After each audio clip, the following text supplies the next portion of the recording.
I had Cassidy Hubbarth on TV with me this morning, and I thought she said it in a really interesting way. She said that the prevailing thought on Giannis is if he ever makes up his mind that he is much more like Shaq than he is like Kobe, then he can take this to another level. And when I say that, I wonder what thought goes through your mind. I've said the same version of that many times, except I guess I make it a little more modern and say more Anthony Davis, less LeBron James. But whatever way you want to cut it, it's about, hey, look, we've seen in the playoffs giving the ball to Giannis at the top of the arc over and over and over again against great defenses when you don't have elite shooting at every position around him just isn't going to work because he doesn't have a jump shot. And, yeah, he's going to spin and dunk and do some stuff and get his points, but on a team level, it's not going to work. But when you surround him with shooting and you make him a screen setter and you have him screen and roll to the basket, and that unlocks Chris Middleton as a ball handler, Drew Holiday as a ball handler. Like when you mix it up, he doesn't have to become all Shaq. He can't just be all Kobe or all LeBron. It's got to be a mix. And the story of the playoffs, or one of the 3 or 4 big stories of the playoffs, is Giannis has found that mix. I got some numbers for you, Greeny. You want some numbers? Of course. So we have this fancy tracking data that can tell me how many times a player does pretty much anything during a game, including setting a pick for the ball handler. Okay? Giannis had 9 of his top 10 games. 9 of his top 10 games as a screen setter in his entire career have come in these playoffs. He's setting 30 picks per 100 possessions in the playoffs, 19 in the regular season. Those numbers are jarring. They are stark, and they show me a player who has said, okay, I get it. I'm buying in. And it's interesting because I feel that despite all the winning that they've done, the coach there, and Mike Budenholzer, has been criticized a lot for what they've done offensively and all of that. But how much credit does he get? I mean, obviously it begins and ends with Giannis, but if we're going to criticize the coach for all the things they seem to do wrong, you're telling me that they've made this adjustment and it is working. Do we give credit to the coach for that? I think we should. And people on the outside, look, I think Bud has done some things wrong, and I think some of the criticism of him has been fair. But I think those of us on the outside think it's just easy. Like you go to a 2-time MVP and say, hey, instead of, most MVPs who work from the perimeter, they dribble a lot, they take jumpers, they get to run the offense. Instead of doing that, how about you set like 50 screens a game and put your body on the line and you catch lobs and you cede control of the offense to teammates who aren't as good as you, who aren't 2-time MVPs.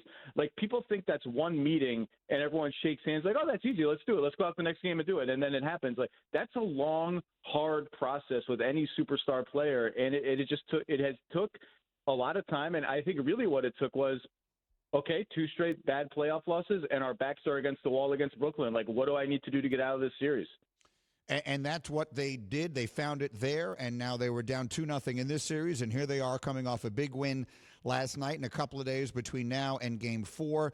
This is for a player who was lying on the ground holding a knee that I think the entire world thought had gone on him. So the simple fact that he's playing at all, much less having back-to-back 40-point games, is remarkable. Zach Lowe is with me. So how do we take the temperature of this series now? 2-1 Phoenix, home team has won all 3 games. How do you take the temperature of these NBA Finals right now? I think it looks like the series that, frankly, a lot of us expected it to be, which is 2 evenly matched teams who are similar in lots of ways, who have some matchup advantages against each other. The home team has won every game. I mean, I said after the first 2 games, like, don't pretend like this series is over. Like, the Bucks have done some stuff in the first 2 games that's encouraging. Phoenix has shot a little better than you would have expected, and so it goes back to Milwaukee, and they win. Now, is Devin Booker going to go 3 of 14 again? Probably not.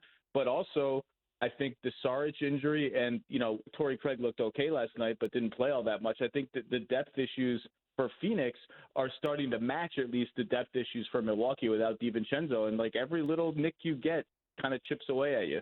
Yes, in a postseason that has been so defined by all the stars who have missed time, at the end, it might come down to some players who are not household names whose absence might wind up making a difference. Greeny, Zach Lowe is with me here on the Goodyear Hotline, helping you discover the road ahead. Goodyear More Driven. Again, he and Wendy putting out podcasts after every single one of these finals games, so you can check those out for all the discussion that comes off of this. And how does the sort of lengthy wait now, do you think, impact all of this? Like this, they're not going to play till Wednesday. If there is a Game 7 of these finals, it's still 10 days away. So there's going to be a lot of space between these games now after a very compressed regular season and postseason. How, if at all, does that impact things?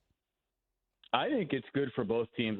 It's hard for me to pinpoint an advantage because, like you said, we're like a week and a half away from thinking Giannis' season is over. Right. And so I have to think that every day he doesn't have to pound that knee over and over again is good for him. I think we saw Monty Williams last night telegraphing with the way he sat Booker at the end, the minutes load and our thin roster is starting to worry me a little bit. And I think the longer this goes, I mean, if Chris Paul is going to have to play 42 minutes a game in all these wins, and he didn't play that many last night because it was a blowout in the end, like we've seen him have injuries late in the playoffs before, and the harder the workload gets, the worse it is for everybody. So I think it's good for both teams. I don't think it's an advantage for one or the other. I think both teams, frankly, need it badly. I think and hopefully it's good for quality of play. Thank you for watching ESPN on YouTube. For live streaming sports and premium content, subscribe to ESPN+.